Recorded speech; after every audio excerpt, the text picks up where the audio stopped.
Please note that all opinions and thoughts in this video are either my own or for entertainment purposes only, and shouldn't be taken too seriously. If you can't handle it and are going to be a wet sandwich, please kindly f*** off. So today I thought we'd discuss the whole drama revolving around the 11-member group X1. No.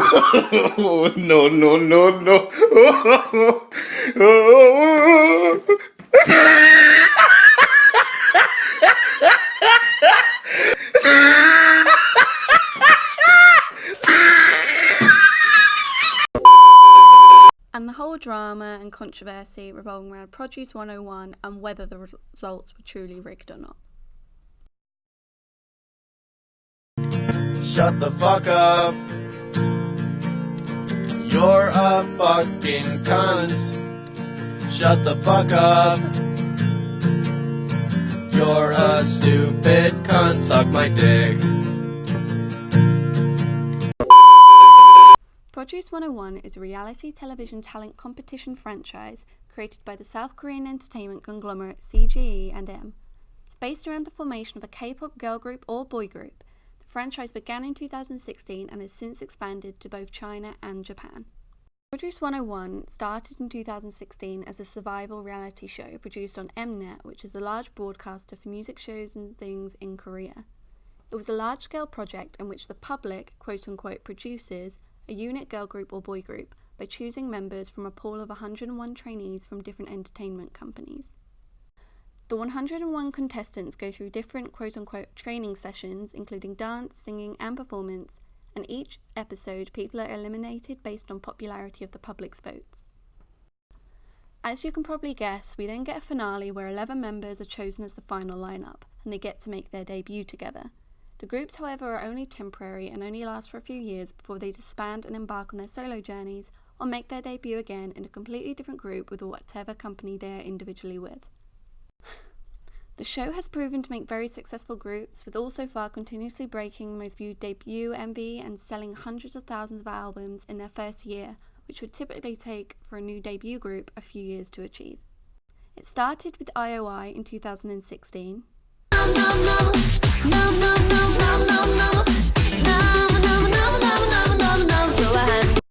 101 in 2017.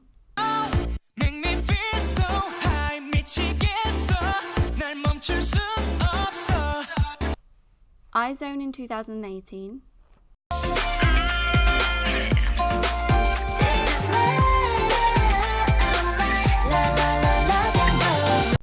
And now we have X1, who debuted this year in 2019.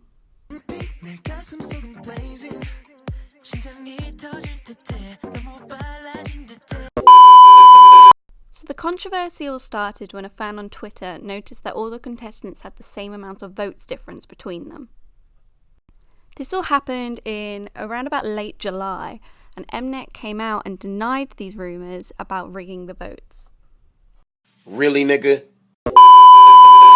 At this point in time, X1 was still yet to debut, but despite all the controversy going on, their company assured them that the group would still continue their debut plans.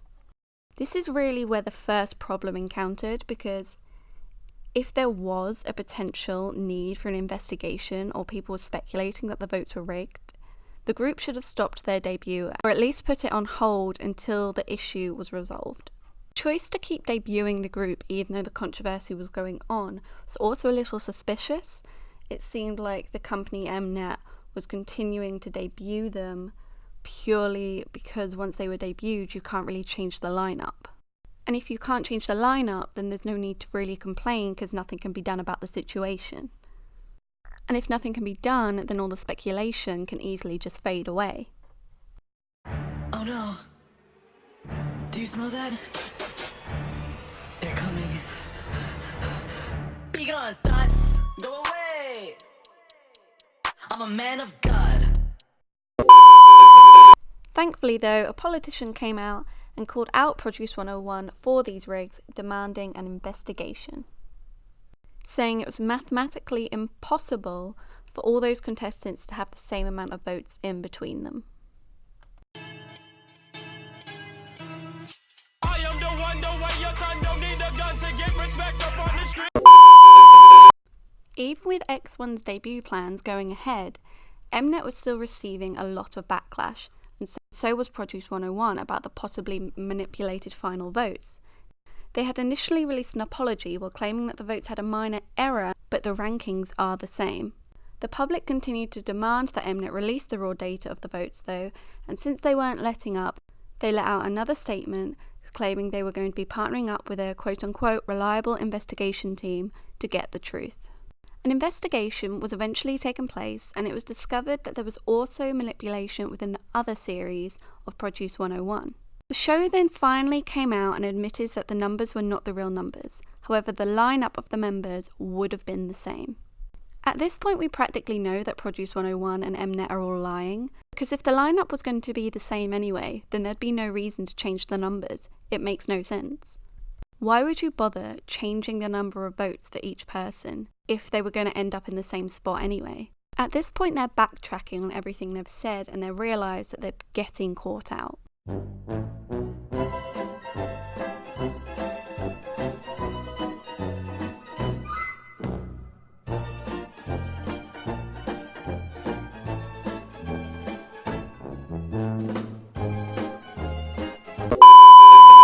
By this point though, it was already too late, as on August 27th, X1 made their long-awaited debut with their debut album Quantum Leap and their debut song Flash.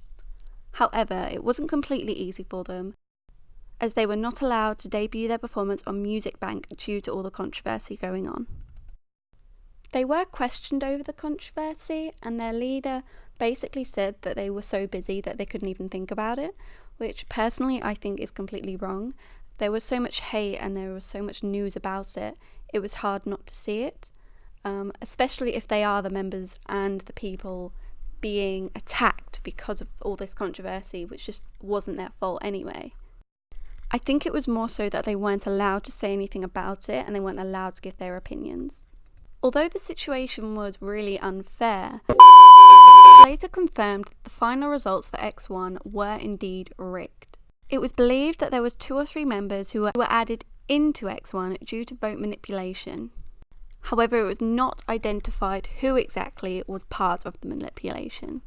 This is where they began investigating whether or not monetary transactions were made between the trainees' agencies and the production team relating to the vote manipulation.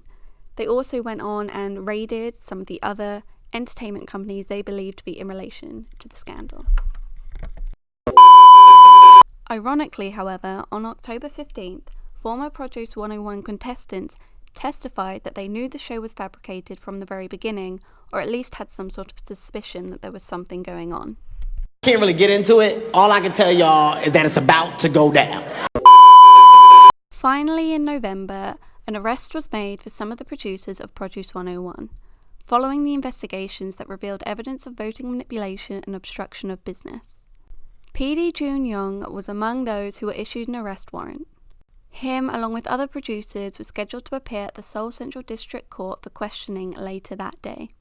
And on the 6th of November, Jun Young admitted to manipulating the final results for 2 seasons of the Produce series. He was charged with fraud and breach of trust due to his involvement in manipulating the rankings for Produce 48, where IZONE came from, and Produce 101 for X1.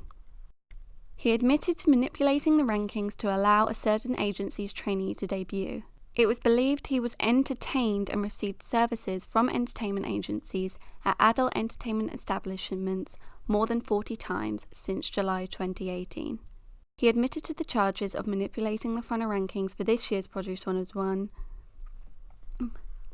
However, he has denied charges of manipulating the rankings for Produce 101 Season 1 and 2, where IOI came from, and 101.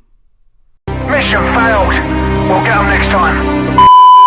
Discovery that Produce 48 was also rigged, IZONE has received a lot of backlash. So much that they had to reschedule their new comeback showcase, which was meant to be held on November 11th. The agency announced that they've decided to cancel the event. They were originally meant to be releasing their first full-length album titled Blooms on the 11th. However, though X1 has also been receiving a lot of backlash, it was released that they would still continue their scheduled appearances. In light of it all, however, they have now introduced the quote-unquote observer system, which is used in the shows like Queendom and Show Me the Money, which allow ordinary people to oversee the text votes and confirm the final results. They believe that this new system is an excellent method to create a fair system, and they plan on using it as a technique that showcases the contestants' talents for their programme releasing next year.